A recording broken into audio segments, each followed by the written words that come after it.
During the pandemic, I spoke to Tsunami, I spoke to many organizations, and we predicted what we then called a tsunami of mental health challenges coming. And actually, we were criticized for the mental health community. So this was CEOs of mental health charities talking about the fact that data around the world shows that after a global incident, a traumatic incident, I think it's something like 4 months afterwards, you get a significant mental health difficulties within the community that have experienced it. And that narrative was shut down. So this year, it's very difficult to say what the highlights were from my professional field, because in the last 3 weeks, I have had 10 conversations about suicide.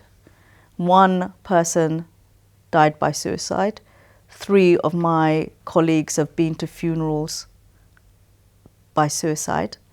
So I am ending on a year where we are seeing the accumulative, exacerbated impact of the pandemic. And let's not kid ourselves. The mental health difficulties, services being depleted, waiting lists being high, and mental health conditions seeing increased stresses in society, in particularly around children and young people. They were all issues that were there. The pandemic has exacerbated it, and I would say from a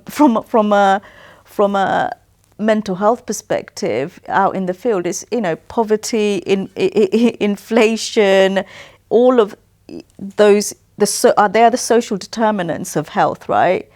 And they are waning and wavering. And what we're seeing is significantly increased mental health difficulties. And like I said, I've never had such a short period of time where I've had so many suicide conversations. And it's heartbreaking.